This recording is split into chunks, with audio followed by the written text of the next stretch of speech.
नमस्कार दोस्तों। आज है 7 मार्च 2026।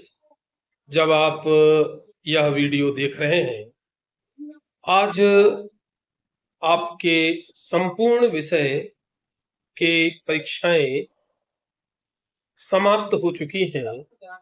अतः अब आप अपने प्रश्न पत्रों की समीक्षा कर सकते हैं और यह देख सकते हैं कि आपके द्वारा किए गए प्रश्नों में से कौन से प्रश्न सही हैं और कौन से नहीं।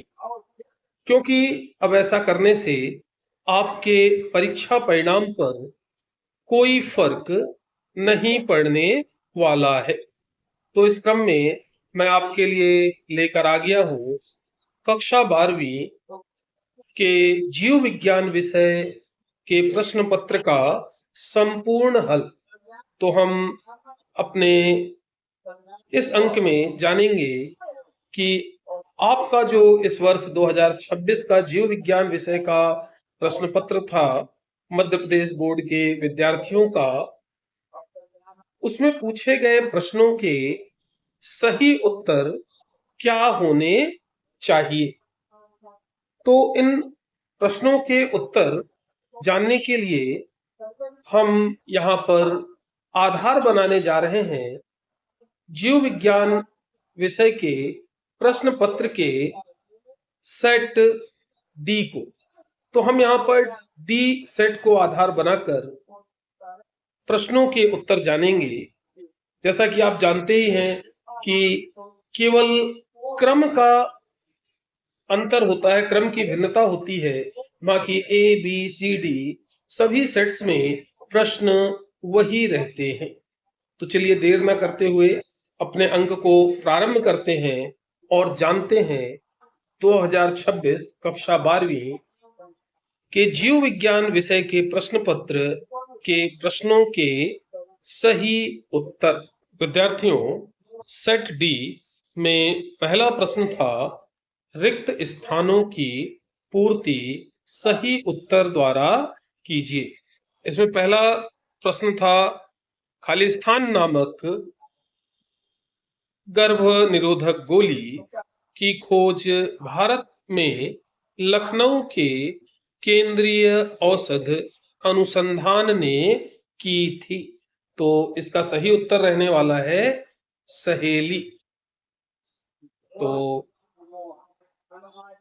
पहले का उत्तर रहने वाला है सहेली नामक गर्भ निरोधक गोली की खोज भारत में लखनऊ के केंद्रीय औषध अनुसंधान ने की थी।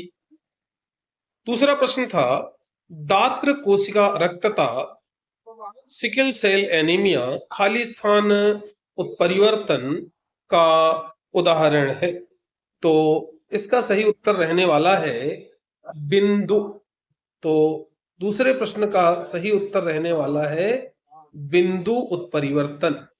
तो बिंदु उत्परिवर्तन का उदाहरण है, तो इसमें सही उत्तर आएगा बिंदु। तीसरा प्रश्न यहां पर पूछा गया था होमो सैपियंस मानव खालिस्तान में विकसित हुआ और धीरे धीरे महाद्वीपों से पार पहुंचा।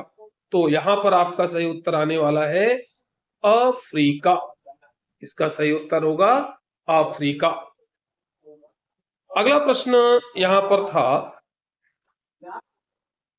विषाणु संक्रमित कोशिकाएं खालिस्तान नामक प्रोटीन का स्त्रावण करती हैं। तो यहां पर आपका सही उत्तर होने वाला है इंटरफेरान। इंटरफेरान का स्त्रावण करती हैं। सही उत्तर होगा इंटरफेरान। अगला प्रश्न यहां पर पूछा गया था इंसुलिन दो छोटी पॉलीपेप्टाइड श्रृंखलाओं का बना होता है। श्रृंखला ए व श्रृंखला बी आपस में खालिस्तान बंधों द्वारा जुड़ी होती हैं। तो इसका सही उत्तर आपका रहने वाला है disulphide. Disulphide. Disulphide बंध द्वारा दोनों जुड़ी होती हैं। और यहाँ पर छठवां प्रश्न था, जब एक जाति विलुप्त होती है तब उस पर आधारित दूसरी जंतु व पादप जातियां विलुप्त होने लगती हैं, तब इसे खाली स्थान कहते हैं। तो यहां पर आपका सही उत्तर आना चाहिए सह विलुप्ति। तो इसे क्या कहा जाता है? सह विलुप्ति कहा जाता है। एक साथ एक जाति के खत्म होने पर उससे जुड़ी दूसरी जंतु और पादप जातियां खत्म होने लगती हैं। तो यहाँ पर सही उत्तर आएगा सह विलुप्ति। चलिए अपने इंग्लिश मीडियम के स्टूडेंट्स के लिए भी आंसर्स को देख लेते हैं। तो यहाँ फिल इन द ब्लैंक्स के फर्स्ट में आपका सही उत्तर रहने वाला है सहेली। फर्स्ट में सही उत्तर रहने वाला है सहेली। और सेकंड में फिल इन द ब्लैंक्स में आपका सही आंसर आने वाला है पॉइंट। पॉइंट म्यूटेशन कहलाता है, तो सही आंसर आने वाला है पॉइंट। और थर्ड में होमो सैपियंस से यहां पर थर्ड का आपका सही आंसर आने वाला है अफ्रीका। अफ्रीका। और फोर्थ में यहां पर सही उत्तर रहने वाला है इंटरफेरेंस। तो फोर्थ का सही आंसर रहने वाला है इंटरफेरेंस। और फिफ्थ में यहां आपका सही आंसर होगा डाई सल्फाइड। Disulphide. और सिक्स में आपका सही आंसर होने वाला है को एक्सटिंक्शन।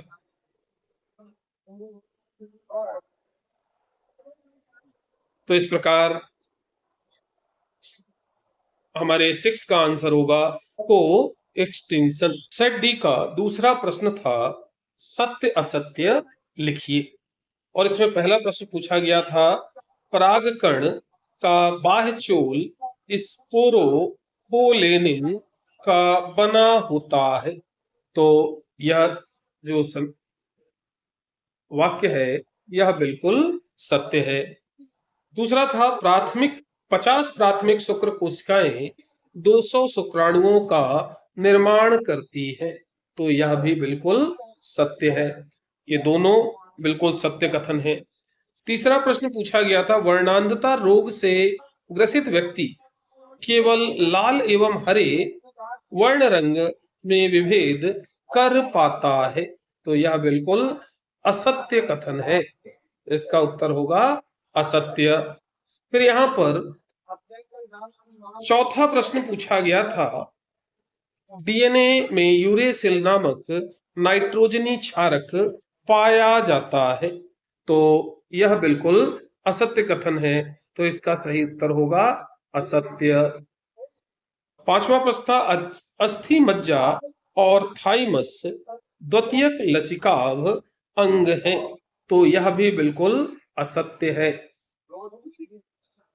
और इसी प्रकार छठवां प्रश्न पूछा गया था प्रत्येक प्रतिबंधन एंडोन्यूक्लियोज डीएनए में विशिष्ट पैलिंड्रोमिक न्यूक्लियोटाइड अनुक्रमों को पहचानता है। तो यह जो वाक्य है ये पूरी तरह से सत्य है। चलिए अब अपने इंग्लिश मीडियम के स्टूडेंट्स के लिए भी राइट ट्रू फॉल्स का ये जो क्वेश्चन है वो बात कर लेते हैं। तो यहाँ पर जो फर्स्ट सेंटेंस दिया था ये ट्रू है, सेकंड भी ट्रू है, थर्ड फॉल्स, फोर्थ भी फॉल्स, और फिर फिफ्थ भी यहाँ पर फॉल्स रहेगा, और सिक्स जो क्वेश्चन है सेंटेंस है यह ट्रू रहने वाला है। तो इस तरह से जो सेट डी का सेकंड क्वेश्चन था राइट ट्रू फॉल्स उसके सही उत्तर रहने वाले हैं। सेट डी में तीसरा प्रश्न पूछा गया था सही जोड़ी बनाकर लिखिए। तो चलिए बनाते हैं सही जोड़ियां। तो यहाँ पर पहला जो प्रश्न था वो था स्ट्रॉबेरी। तो स्ट्रॉबेरी क्या है?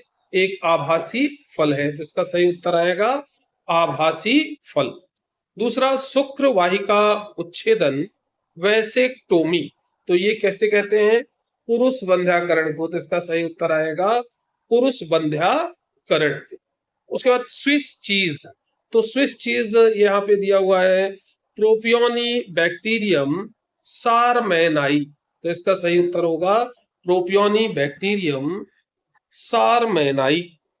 और चौथा था ब्यूटरिक अम्ल, तो ब्यूटरिक अम्ल का सही उत्तर होना चाहिए क्लास्ट्रीडियम ब्यूटीलिकम, तो इसका सही उत्तर होगा क्लास्ट्रीडियम ब्यूटीलिकम।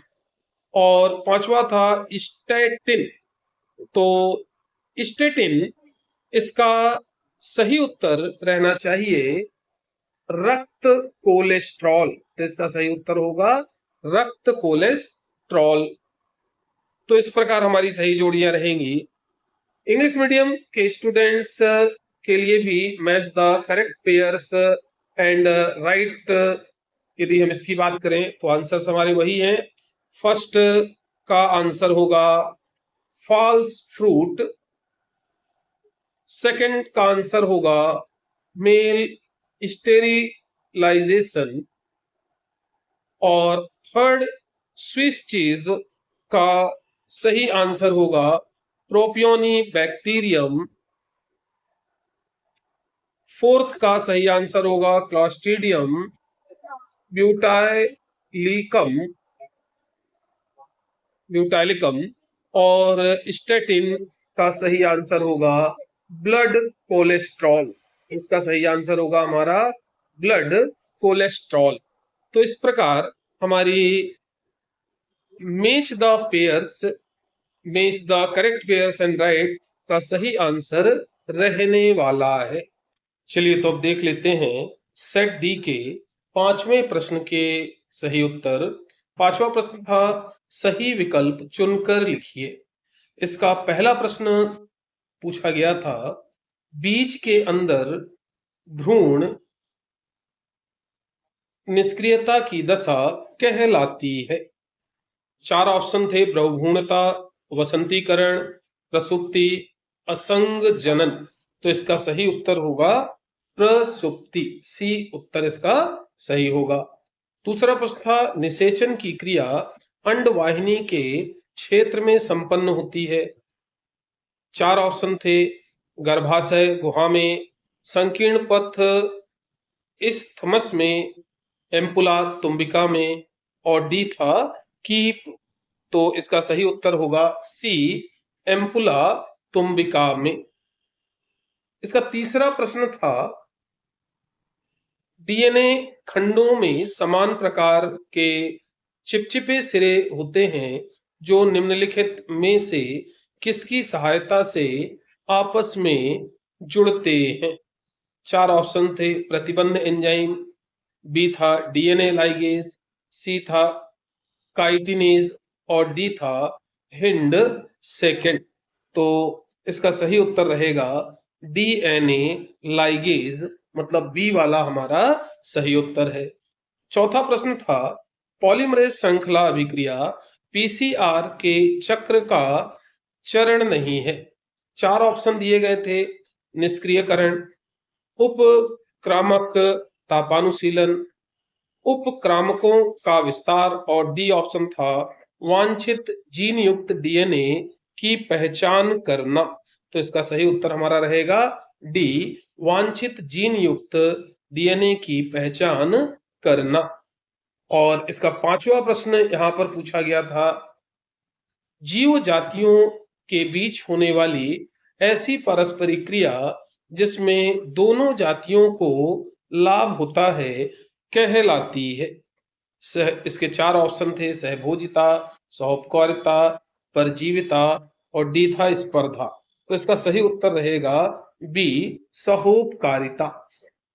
इसी प्रकार इसका छठवां प्रश्न था यदि हम सकल प्राथमिक उत्पादकता से श्वसन के दौरान हुई क्षति को घटा देते हैं तो हमें प्राप्त होती है।